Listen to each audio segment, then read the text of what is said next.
Bom dia a todos. Agradeço o convite feito pela direção da escola para participar dessa mesa, assim como a comissão organizadora. Me sinto muito honrada em estar aqui com a Elizabeth, que é uma especialista em arquivologia, deu uma aula agora para a gente. Com a Rosa, minha amiga querida e filha do arquiteto Vila Nova Artigas. José Armênio, que foi uma boa surpresa participar da mesa. Arquiteto responsável pela reforma da Biblioteca da FAO, entre outras coisas, presidente do IAB, e para a mediadora, nossa querida professora Helena Ayub. Eu gostaria de iniciar minha fala dizendo que é um privilégio, um prazer trabalhar na Biblioteca da FAO. Acho que a Biblioteca da FAO ela tem uma participação na faculdade que ela é visível de qualquer lugar que se circule, e ela tem uma presença muito forte e ela está integrada na proposta de ensino, coordenada pelo Artigas, em 62. Então, ela, juntamente com os laboratórios, com a gráfica, ela tem um papel de apoio ao ensino e à pesquisa fundamental para essa faculdade. E até eu tenho um croquis que mostra, desde seus primeiros traços, né, a preocupação do Artigas em colocar a biblioteca no lugar de destaque, né? Esse é um croquis que também encontra-se depositado na biblioteca, que é o Caderno dos Riscos Originais da FAO. E a outra questão que eu acho que é fundamental que se diga é que a biblioteca, desde a sua origem, se caracterizou por apoio ao ensino e à pesquisa de uma forma mais ampla, indo muito além dos livros e periódicos. Ela criou setores especiais, como o setor audiovisual, para auxiliar o ensino e a pesquisa. Então, eram imagens que eram usadas em seminários de aulas, uma coleção muito grande se formou de diapositivos. Essa coleção é formada praticamente por doações de professores e alunos. Então, é uma coleção preciosa que representa uma época muito significativa da arquitetura, sobretudo paulista, né? Eram doações, registros feitos pelos próprios professores e alunos para poder abrilhantar os seminários e as aulas da faculdade. Esse material, que na sua origem teve a participação da bibliotecária Susana Lécio de Toledo, foi criado desde a década de 60, como eu falei, e veio para a faculdade quando ela se mudou para cá em 69 e continuou crescendo. Hoje ele soma mais de 82 mil diapositivos, todos catalogados, classificados, e que hoje em dia, com a parceria com o projeto Arquigrafia, está sendo digitalizado e colocado disponível na internet. Quer dizer, eu acho que esse material mostra que todo o cuidado que foi feito de classificação, catalogação e de cuidado com a manutenção do ponto de vista da higienização e da guarda, permitiu que hoje, em 2015, esse material seja utilizado, digitalizado e colocado disponível hoje pela internet, né? que é uma mídia que naquela época nem se imaginaria. Então, é um material que está preservado, assim como os outros materiais da FAO estão, pensando, como a Elizabeth falou muito bem, né? O arquivo mostra essa memória, esse legado, e a gente tem essa responsabilidade de guardar, e guardar com todo cuidado para as futuras gerações, independente do suporte que se tenha original, que possa ser passado para digital ou qualquer outra mídia. O original tem que ser preservado, e preservado em local adequado, com o conhecimento do seu suporte para ser armazenado adequadamente. Então, assim como o setor audiovisual foi criado na década de 60, na década de 70 foi criado o setor de projetos. Isso porque a biblioteca já havia recebido a primeira doação de projetos originais, de desenhos originais, do arquiteto Carlos Milan, que faleceu precocemente em 1965 num acidente de carro. Então, a família Milan houve por bem doar esse material para a biblioteca. Foi a primeira coleção de desenhos originais que a biblioteca recebeu, isso em 65. A partir daí, outras coleções vieram e foi se amadurecendo a ideia de assumir essa responsabilidade do ponto de vista da catalogação, da classificação, da conservação e disponibilização para os pesquisadores e estudiosos de arquitetura. Então, na década de 60 é criado o setor de projetos de arquitetura.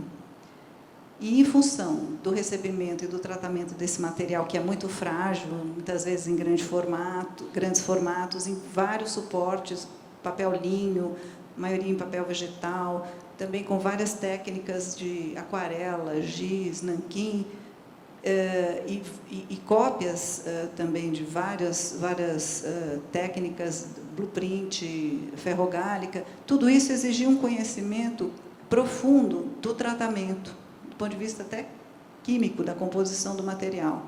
Então, as bibliotecárias que trabalhavam diretamente com esse material foram estudar como lidar com esse material para poder acondicioná-los de forma adequada, e, a partir daí, a Liseli, que está aqui presente, a Satiko, a Rita, que são as três que trabalham atualmente nesse setor, foi criado também o setor de conservação, aí já na década de 90, para poder estabelecer a política de conservação desse material, né? Então, assim, muitos projetos foram feitos em parceria com restauradores e com outros especialistas para poder viabilizar a continuidade da conservação desse material, com verbas de órgãos de fomento. Cada coleção foi sendo tratada de forma adequada e armazenada dentro da área da biblioteca. Então, a partir desse crescimento dos serviços oferecidos pela biblioteca, já na década de 90, a partir de vários projetos que já tinham sido encaminhados para a FAPESP para obtenção de verba, foi encaminhado o projeto para obtenção de verba para a reformulação da área da biblioteca.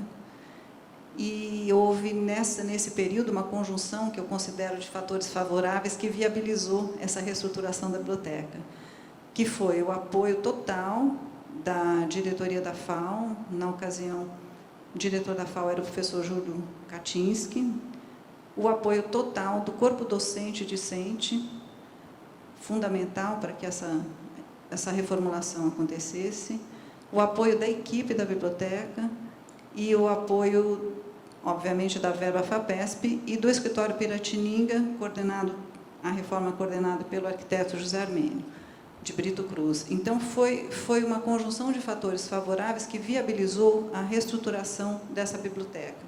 Eu vou até passar algumas imagens aqui,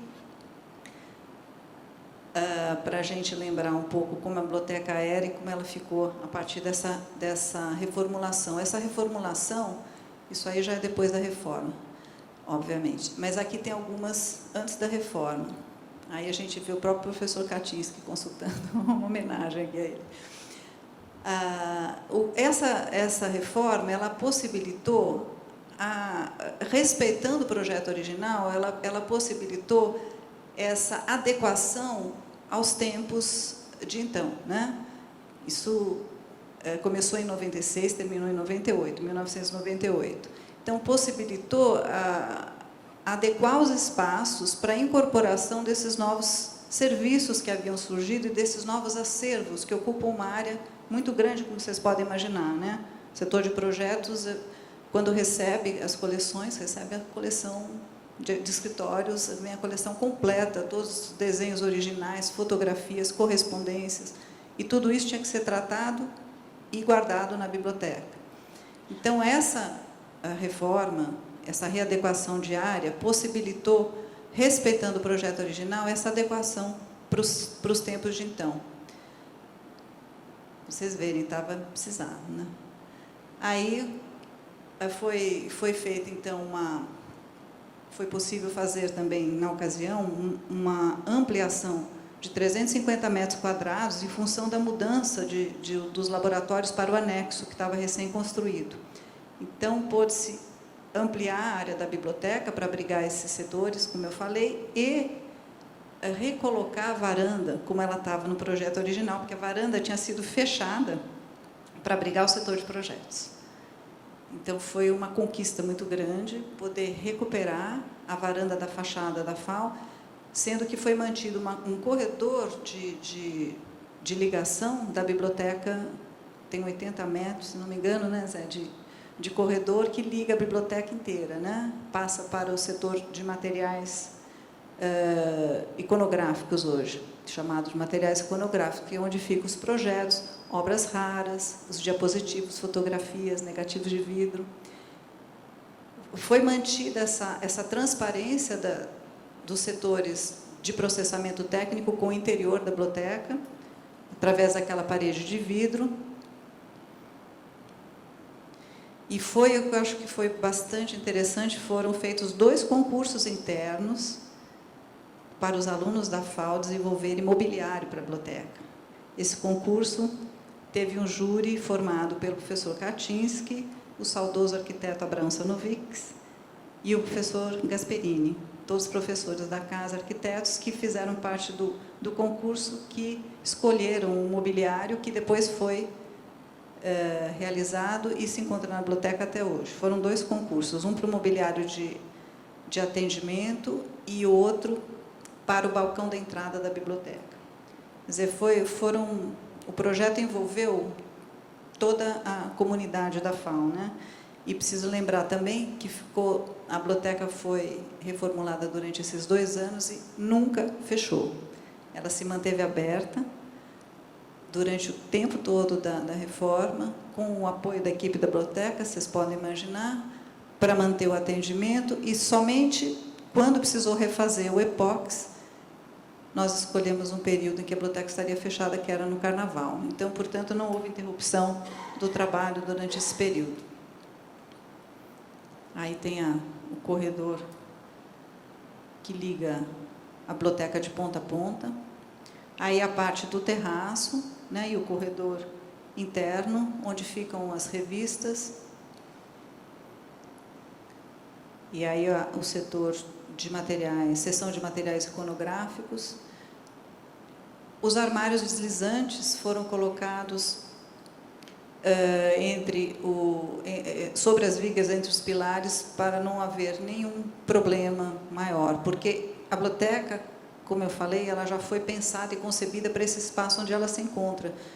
Mas, antes até de começar a reforma, foi levantado por algumas pessoas aqui da faculdade questionamentos sobre a carga da biblioteca. Então, na ocasião, foi encaminhado para o escritório que realizou o cálculo de estrutura da FAO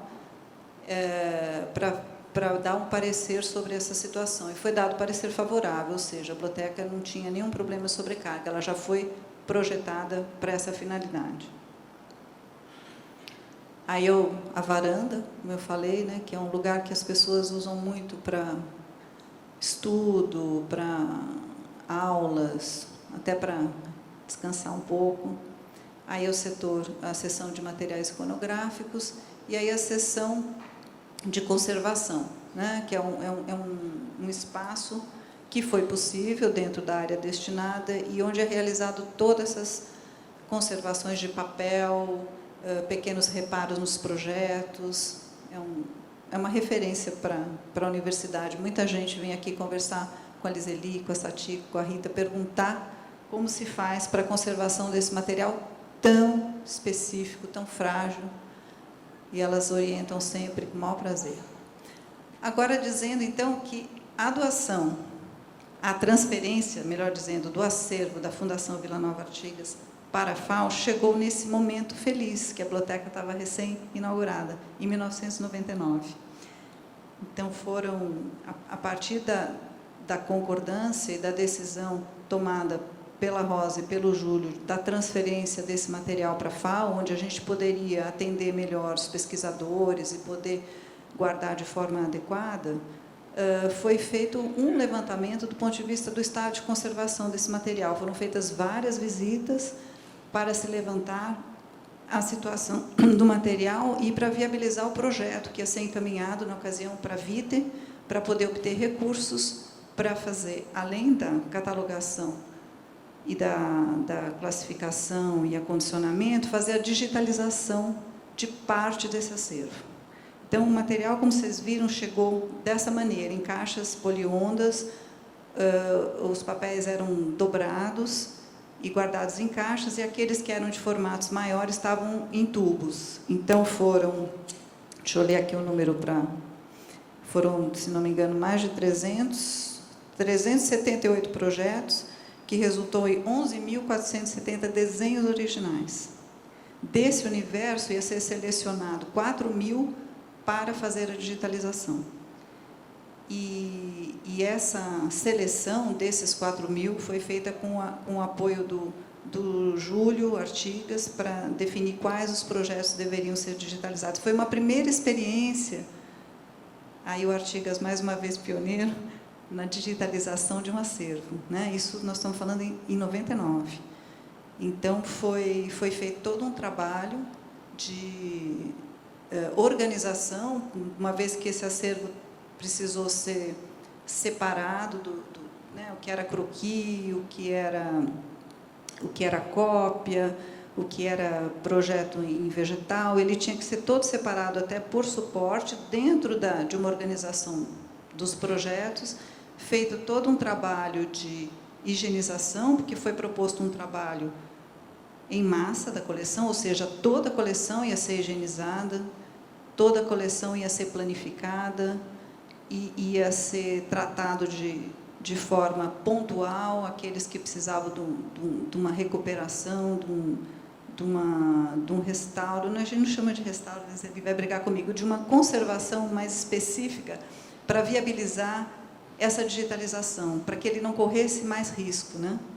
Então, esse material foi tratado, aí tem alguns exemplos das planilhas que foram feitas. Essas planilhas, elas são feitas para que essas informações fiquem armazenadas em bases de dados, que depois vão ser consultadas pelos pesquisadores para acessar os projetos, né? Então, tem todo um tratamento do ponto de vista biblioteconômico, em cima de padrões biblioteconômicos. Aí a gente vê um aspecto do trabalho, né? Até a Rosilene, que está aí presente, trabalhou diretamente com essa coleção. E foi decidido, para abrigar esse material, planificá-lo e colocar em base de poliondas com o mylar, que é tudo neutro, né? E ainda separar, interfoliar com papel neutro, né? Então, esse material, que está catalogado, classificado, higienizado, parte dele digitalizado, se encontra guardado nesse setor que foi possível nessa reforma coordenada pelo José Armênio para essa finalidade. Então, a gente tem um setor de projetos, onde esse material está guardado. Agora, no centenário do Artigas, foi muito usado para as exposições, né? A gente, além dos estudantes que chegam diariamente para fazer a consulta, a Gisele que o diga, a gente tem a condição de fazer esse atendimento pela forma como ele está organizado, né? Então, é uma demanda muito grande que a gente tem para a consulta. Esse momento também, a digitalização foi feita dentro do espaço físico da biblioteca, ou seja, não correndo o risco do transporte, que pode causar dano para esse material tão frágil. Aí, a forma como ele está acondicionado, nas gavetas das mapotecas, aqueles que têm formato que cabe nas gavetas, os que estão acima desse formato estão em tubos.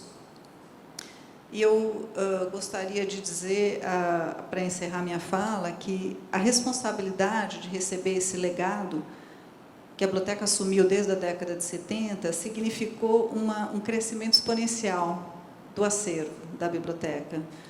Então, desde o início da década de 90, já se está discutindo a questão da ampliação dessa área para a partir da década de 80, aí começou a ser feito de forma digital, mas até então eles eram feitos no suporte papel, a gente ainda tem muita coleção para receber, e a gente nunca vai deixar de assumir essa responsabilidade de receber essas doações. Então, só reforçando, desde o começo de 90, a gente pensou e começou a agir para formar grupos de estudo, para estabelecer critérios de como seria esse que se denominou Centro de Referência de Documentação, como seria vinculado à biblioteca, porém com uma área específica que que abrigasse adequadamente esse tipo de material. Ou seja, área para chegada do material, desinfestação desse material, tratamento, guarda, exposição e tudo mais que requer uma área de guarda de material tão especial. Então, eu acho que esse é o desafio que eu coloco como uma questão que tem que ser enfrentada nesse momento presente já e para o futuro próximo. Muito obrigada.